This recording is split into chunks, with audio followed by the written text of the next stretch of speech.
Assalamualaikum, salam sejahtera. Saya Nazri Kahar. Ini Agenda Awani, rakaman kami lakukan di World Trade Center, studio satelit kami di Kuala Lumpur ini. Dan menjelang pengumuman pelan pemulihan ekonomi yang akan diumumkan oleh pihak kerajaan, kita ingin melihat apakah intipati pelan pemulihan ekonomi ini. Ini penting. Dengan angka-angka yang kita sedia maklum bahawa negara bakal berhadapan dengan kemelesetan ekonomi itu tidak dapat dielakkan dengan pandemik COVID-19 ini. Ada yang mengatakan kita akan hanya mengalami pertumbuhan negatif 5 dan itu agak menggerunkan. Begitu juga dengan kadar pengangguran. Angka yang dikeluarkan oleh banyak pihak unjurannya sekitar 2 juta hingga 2.5 juta, mungkin hampir 3 juta. Kadar buruh kita yang berada di pasaran sekarang akan mengalami kehilangan pekerjaan dalam beberapa minggu dan bulan akan datang. Bagaimana kedudukan IKS kita? Mereka lah yang paling terkesan dengan pandemik COVID-19. Mereka yang bergaji hari, peruncit ataupun penjual, mereka yang berada di pasar tani, pasar malam dan sebagainya. Semuanya ini penting bagaimana pelan pemulihan ekonomi ini dapat membantu mereka sekurang-kurangnya bertahan ataupun mengembalikan keyakinan mereka untuk terus berniaga. Dalam masa yang sama kita dapat kekalkan jumlah pekerja dalam pasaran buruh kita. Dan itu dimahukan oleh rakyat. Bagaimana kerajaan menangani semuanya ini. Walaupun keadaan semasa agak tidak memberangsangkan dengan keadaan COVID, walaupun masih kecil, kita bertahan di Malaysia ini, tetapi kestabilan politik negara kita menjadi persoalan. Bagaimana kerajaan Perikatan Nasional ini adakah mampu mempertahankan kerajaan yang diambil alih daripada Pakatan Harapan 2 bulan lalu. Jadi semuanya ini penting, matters kepada Malaysia. Jadi di talian melalui Skype sekarang saya bersama Prof. Madya Dr. Ahmad Razman Abdul Latif, pensyarah ekonomi di Putra Business School. Assalamualaikum Dr. Razman. Waalaikumsalam warahmatullahi wabarakatuh. Apa keutamaan yang Dr. Razman rasa wajib kerajaan fikirkan, bentangkan dan umumkan kepada rakyat dengan angka yang kita sedia maklum dan keadaan ekonomi bukan hanya di Malaysia, di seluruh dunia akan berhadapan dengan kemelesetan yang mungkin lebih teruk berbanding 2008 dan juga 1998. Jadi apa pelan pemulihan ekonomi sementara ini yang wajib diberikan perhatian dan perlu diumumkan kepada rakyat? Ya, merujuk kepada segala pakej rancangan ekonomi yang telah dilancarkan sebelum ini, ianya dilancarkan sebelum wabak COVID-19 ini menjadi begitu serius dan juga indikator ekonomi menjadi lebih teruk seperti yang disebut sebelum ini. Apabila kita lihat data sebagai contoh pertumbuhan KDNK suku tahun pertama negara kita 0.7%. Pada masa itu, kita belum lagi menerima impak yang sepenuhnya akibat wabak COVID-19 dan data untuk suku tahun kedua belum lagi keluar. Namun apabila kita melihat statistik ataupun jangkaan yang diberikan oleh Jabatan Perakaan Negara baru-baru ini melalui laporan mereka bahawa ianya akan menjadi lebih teruk, bermakna kita mungkin akan mengalami kemelesetan ekonomi.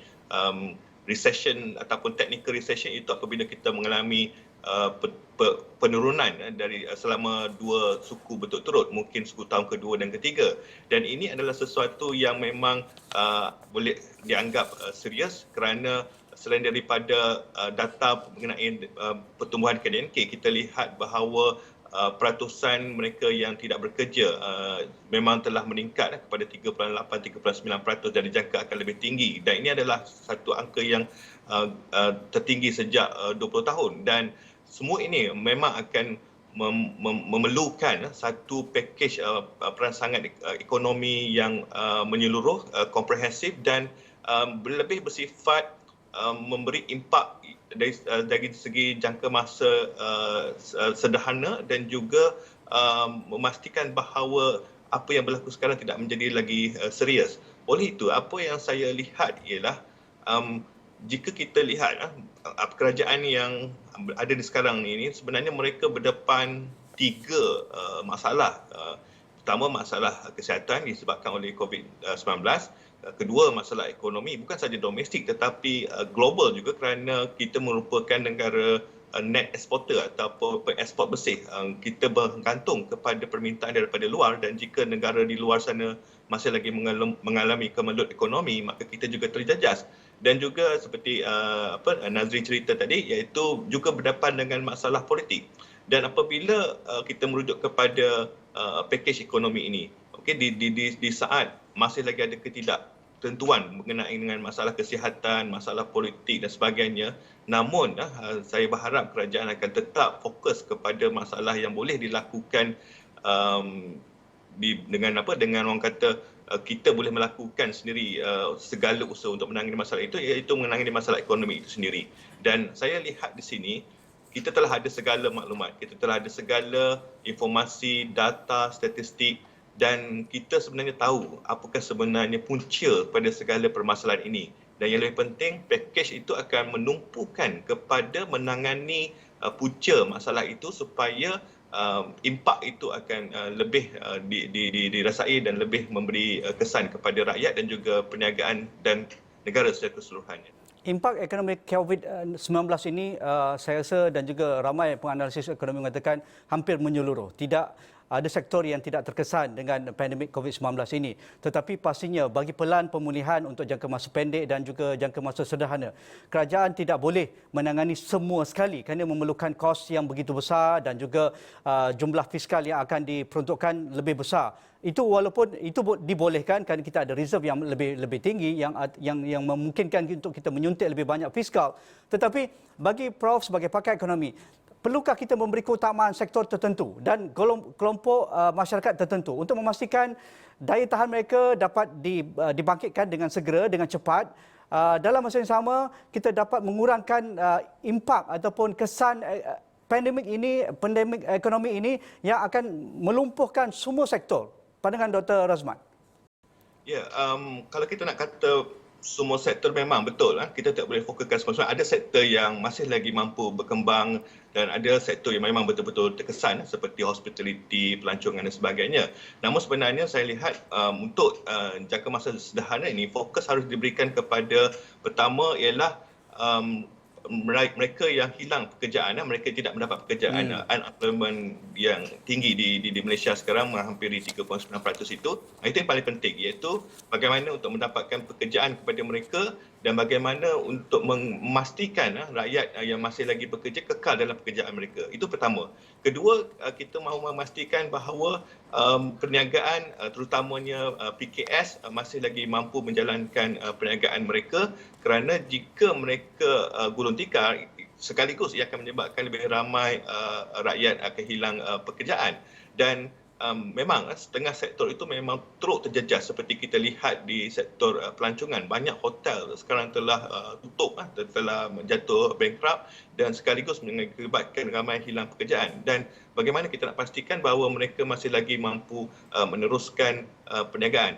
Dan kalau kita lihat kenapa rakyat hilang pekerjaan, kenapa perniagaan hilang pendapatan dan sebagainya, bukan semata-mata kerana mereka tidak cukup tunai. Itu adalah satu masalah, dan kerajaan telah dalam pakej rancangan sebelum ini telah memberikan banyak dana, memberikan kemudahan pinjaman, memberikan moratorium, memberikan subsidi gaji, semata-mata untuk memastikan bahawa kecairan itu ada. Tetapi satu yang kita mesti lihat ialah kecairan itu jika tidak ada perniagaan baru, tidak ada pendapatan baru, maka kecairan itu akan menjadi kurang. Maknanya perniagaan satu masa nanti akan terus dilanda masalah kerana masih lagi kena membayar kos operasi selain daripada gaji dan sewa, tetapi kena bayar utility dan sebagainya.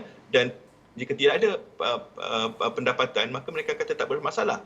Dan tiadanya pendapatan disebabkan seperti Nazri cakap sebut tadi, keyakinan bukan sahaja keyakinan pembeli. Rakyat kalau dapat duit pun dia orang tak nak berbelanja, dia orang nak menyimpan sebab dia orang tak tahu apa akan terjadi kepada mereka selepas ini. Dan juga pelabur mungkin tidak ada keyakinan untuk melaburkan syarikat, untuk menambahkan lagi modal perniagaan supaya mereka dapat duit.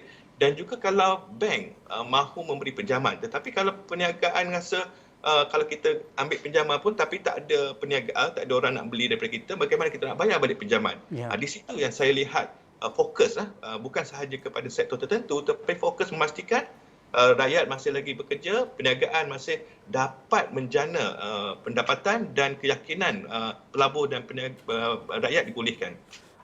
Apa idea di luar kotak yang Dr. Razman rasa perlu dilaksanakan dalam pelan pemulihan ini untuk memastikan sektor ini bernyawa, ekonomi dapat dirancangkan, rakyat akan berbelanja, majikan akan mampu membayar gaji? Kalau di negara seperti Australia dan New Zealand, mereka melakukan interaksi bubbles ekonomi dengan membuka sepadan mereka walaupun pandemik masih rendah dan mereka dapat mengekalkan angka tersebut, tetapi kerana mereka tidak boleh menutup sempadan, jika tidak ekonomi mereka akan lumpuh. Sebab itu pelancongan ataupun pergerakan antara dua negara ini dibenarkan. Mengapa tidak negara kita Malaysia dan negara sekitar ASEAN boleh berbuat demikian? Sekurang-kurangnya pelancongan domestik akan dibuka mungkin apabila PKPB ini dapat ditamatkan ataupun dilonggarkan lagi. Mengapa tidak itu dapat dilakukan dengan negara-negara sekitar kita? Ya, seperti yang saya sebut tadi, kita memang boleh lakukan jika keyakinan rakyat, keyakinan peniaga untuk memastikan bahawa apabila mereka membuka perniagaan, pematuhan SOP kesihatan itu dapat dilaksanakan dengan sempurna. Ini adalah satu fasa apabila sekarang kita lihat ramai rakyat sudah mula keluar pergi membeli belah, pergi melakukan urusan perniagaan dan mereka melihat sendiri bagaimana setiap premis perniagaan menjalankan SOP. Dan jika mereka lihat bahawa majoriti telah menjalankan SOP, prosedur memastikan kesihatan itu dijalankan dengan sempurna, maka keyakinan boleh timbul dan ini boleh dilakukan untuk boleh dijadikan sebagai justifikasi untuk membolehkan kita melakukan perniagaan, perdagangan merentasi sepadan.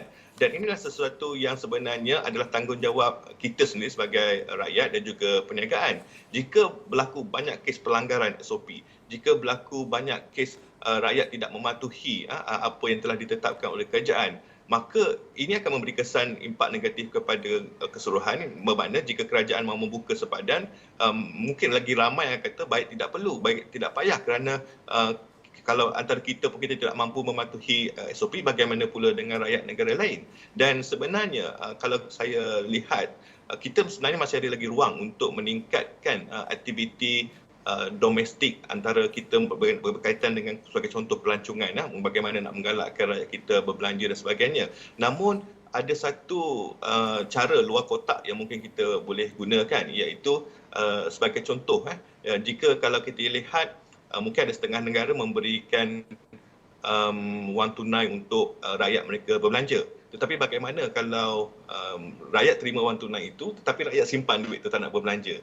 Dan jadi mungkin satu lagi pemikiran luar kotak yang mungkin kita boleh buat ialah bukan memberi wang tunai tetapi satu bentuk sebagai macam contoh kredit ataupun voucher dan sebagainya yang memungkinkan mereka membelanjakan di sektor domestik, tak semestinya pelancongan, segala macam sektor, dan memastikan bahawa berlakunya urusan jual beli, penawaran perkhidmatan dan sebagainya. Dan ini akan meningkatkan aktiviti perniagaan. Pada masa yang sama, rakyat tidak akan menyimpan sebab mereka tahu itu adalah kredit voucher yang mungkin ada tamat tempoh je.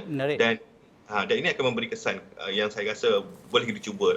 Okey, terima kasih Dr. Amar Razman. Kita akan membuat susulan lagi selepas pengumuman yang akan diumumkan oleh pihak kerajaan tentang pelan pemulihan ekonomi negara. Itu tadi Profesor Madya Dr. Amar Razman Abdul Latif, Pensyarah Ekonomi Putra Business School. Selepas ini kita akan bertanyakan juga pandangan seorang lagi Profesor Ekonomi kita, Profesor Dr. Bojaya Bardai. Jadi kita rehat dahulu, kembali selepas ini.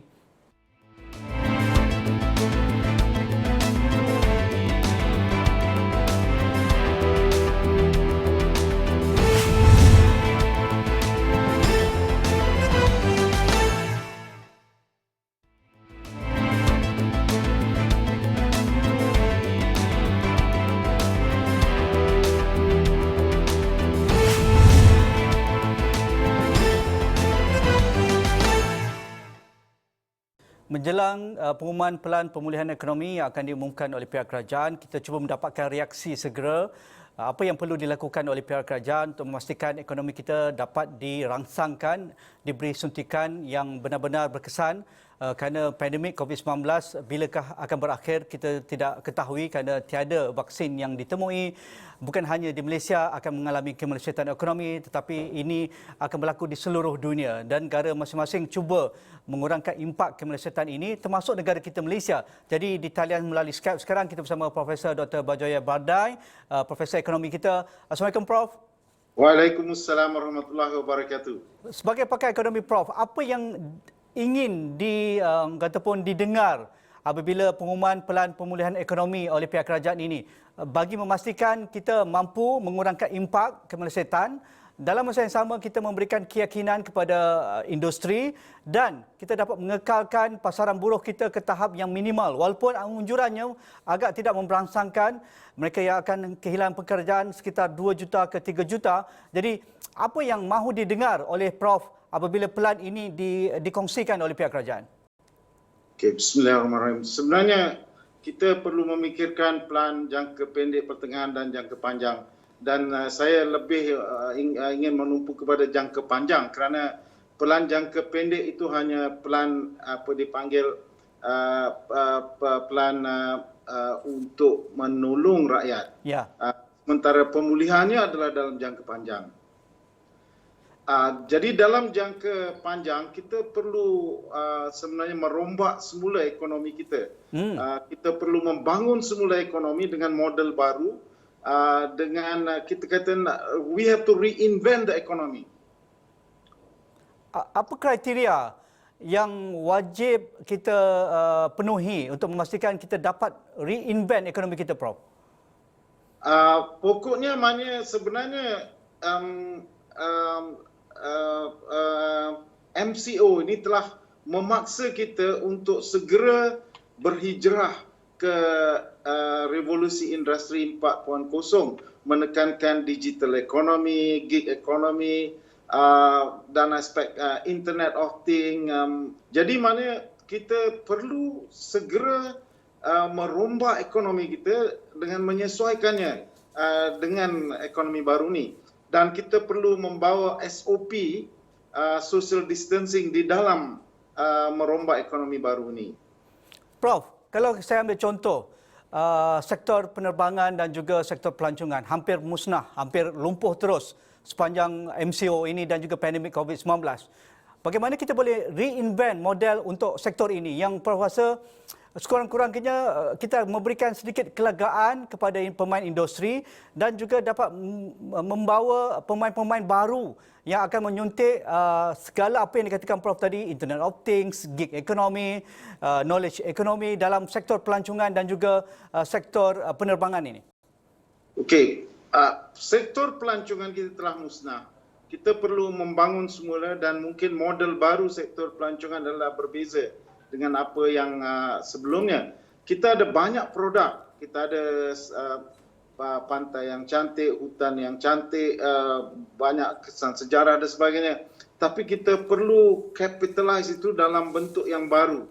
Misalnya kita perlu gunakan artificial intelligence, augmented reality dan sebagainya untuk membolehkan kita menjual produk ini sebagai produk pelancongan dan dalam jangka pertengahan mungkin lebih banyak menumpukan kepada pelancongan dalam negara untuk penduduk kita sendiri dan kemudian dalam jangka panjang baru kita boleh membuka kepada pelancong-pelancong dari luar. Sementara itu kita boleh menjual produk pelancongan kita melalui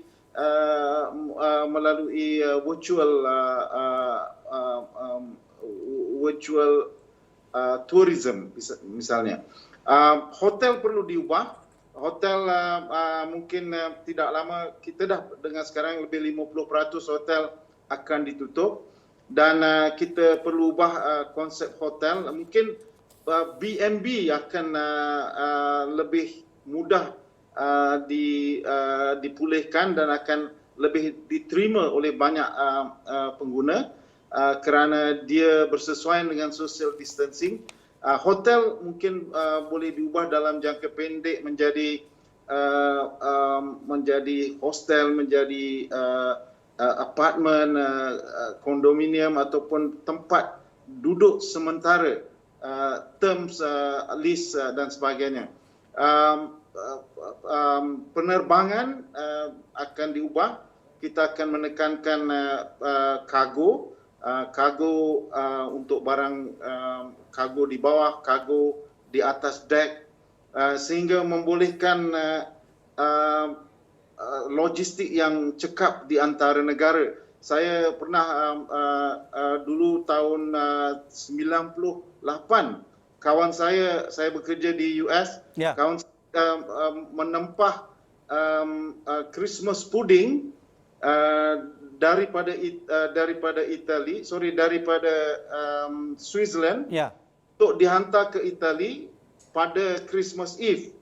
Ditempah daripada US, daripada Switzerland untuk dihantar ke Itali dan sampai tepat pada waktunya. Itu tahun 97. Hari ini kita nak misalnya nasi dagang boleh dihantar daripada Kota Baru ke Los Angeles dalam masa 20 jam misalnya.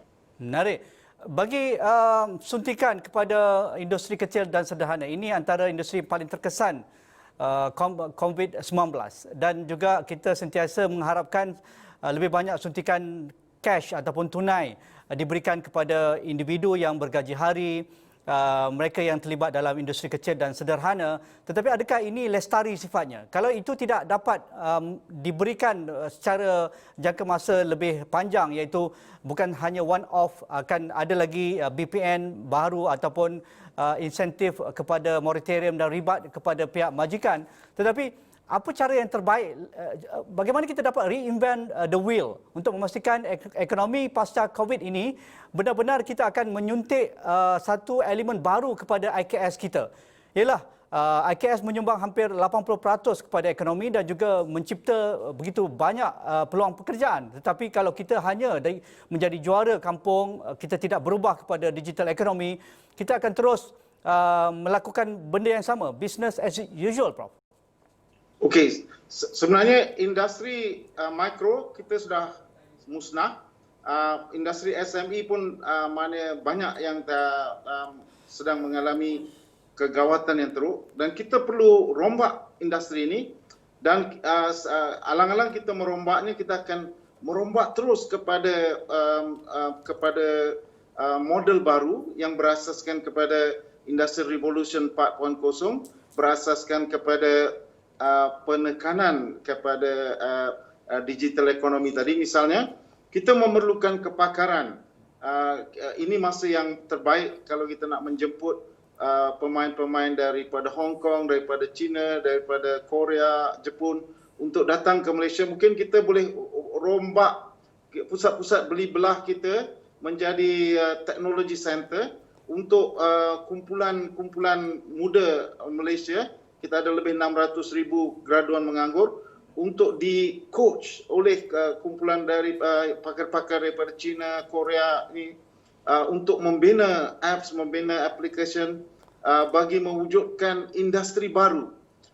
Industri baru ni akan menggunakan material yang sama yang ada sekarang, mana kita ada banyak material makanan yang hebat, keluaran-keluaran yang hebat, keluaran pertanian dan sebagainya yang boleh dipasarkan melalui pasaran digital ini, tetapi perlu dipackage dengan cara yang baru. Misalnya kalau dulu minyak mentah kelapa sawit, sekarang nak mengeluarkan keluaran akhir sebagai keluaran pengguna yang boleh dijual. Misalnya kita akan buat cheese, kita akan buat krim, kita buat berbagai produk akhir yang boleh diekspor ke seluruh dunia. Prof, untuk menampung, mengekang kadar pengangguran terus meningkat, 2 juta itu satu angka yang terbesar, hampir 20 tahun kita lihat angka pengangguran.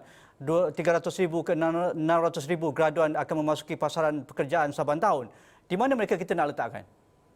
Okey, kita tidak boleh mengelak kemungkinan lebih daripada 2 juta pekerja akan kehilangan pekerjaan. Kita akan terima ini sebagai satu ketentuan Allah SWT. Kerana ada hikmah dia. Apa hikmah dia? Kita nak mereka juga menerima hakikat ini dan kerajaan perlu membantu. Kita perlu ada satu skim baru untuk membantu mereka dalam bentuk food stamp atau sebagainya supaya mereka boleh hidup sementara kita melabur ke atas mereka untuk membina modal insan baru. Kita akan bawa mereka ke dalam program latihan, reskilling, repositioning, retooling dan sebagainya untuk membolehkan mereka mempunyai satu kemahiran baru.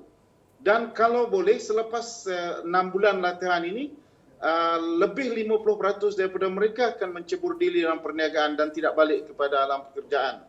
Tapi kalau yang balik ke dalam pekerjaan pun, mereka pergi kepada pekerjaan bernilai tinggi yang membolehkan mereka meningkatkan pendapatan mereka dengan lebih jaya, insya-Allah. Terima kasih Prof. Begitu menarik apa yang diutarakan oleh Prof. Semoga pihak-pihak pemegang taruh di luar sana mendengar perbincangan kita pada malam ini. Itu saja perbincangan saya bersama Profesor Dr. Bajaya Bardai, pakar ekonomi kita, dan juga Profesor Madya Dr. Ahmad Razman Abdul Latif dari Putra Business School. Itu saja agenda awani pada malam ini. InsyaAllah kita jumpa lagi. Sekian. Assalamualaikum. Terima kasih.